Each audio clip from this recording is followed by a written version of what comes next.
this show. Last night, Nikki Haley and Ron DeSantis faced off in the final debate ahead of the Iowa caucuses. The two accused each other of being a liar and even a loser. And no love lost between those two. Meanwhile, former President Trump held his own town hall at the same time. Both events coming just hours after former New Jersey Governor Chris Christie dropped out of the race. The next President of the United States, Nikki Haley. Nikki Haley and Ron DeSantis are back on the campaign trail, making last-minute pitches to Iowa voters. Donald Trump's running for his issues. Nikki Haley's running for her donors' issues. I'm running for your issues and your family's issues, and solely to turn around this country. We have a new generational leader that puts the negativity and baggage of the past and focuses on the solutions of the future. Trump, who spent the day in court in New York, is relying on surrogates to campaign for him in Iowa. Haley and DeSantis have gone hard after each other as they scramble to be the Republican alternative to former President Donald Trump. There's a lot of lies and everything going on. You can go to DeSantisLies.com.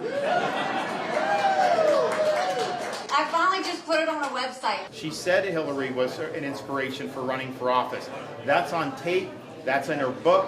That's the facts. Lori Wallenberg voted for Trump in 2020, but will be a precinct captain for DeSantis at Monday's caucus. I know Donald Trump has a huge following, but, are all these people going to caucus? It's hard to know.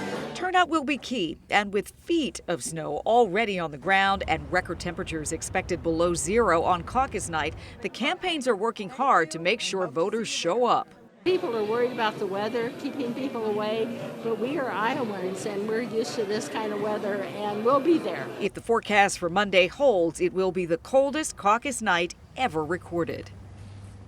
Yeah, they are no stranger to dealing with those cold temperatures. And speaking of lows, Monday night in Iowa, the temperatures could be around negative 15 degrees. What does that even feel like? Negative 1.5. My goodness. Okay, so, Iowa voters, again, they are just days away from choosing their Republican presidential nominee. The Iowa caucus kicks off at 7 p.m. Central Time on Monday.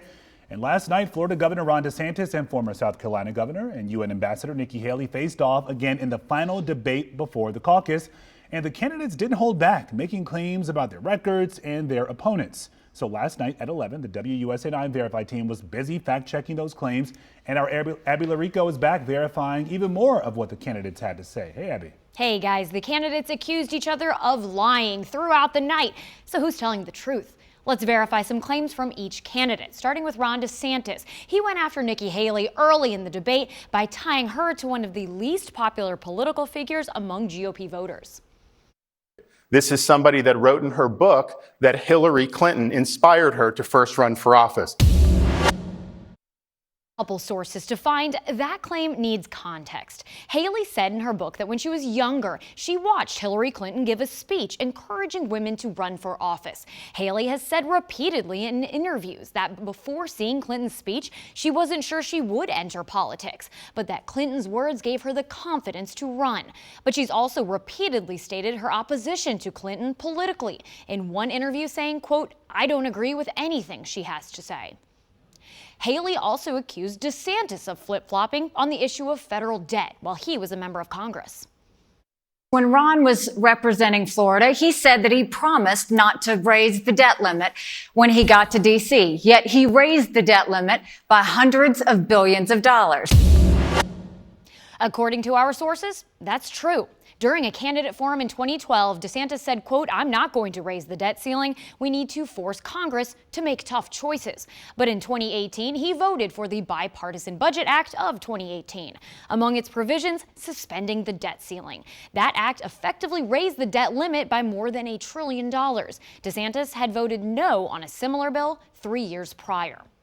Former President Donald Trump leads both in the polls by wide margins, but declined to participate in last night's debate once again. Guys? Well, certainly glad we have you here because between the both of them going back and forth in those claims, it was tough to keep up. It sure was. They were going at each other, and you all were going through making sure what they were saying was true or not true. Thank you for your work, and we appreciate that.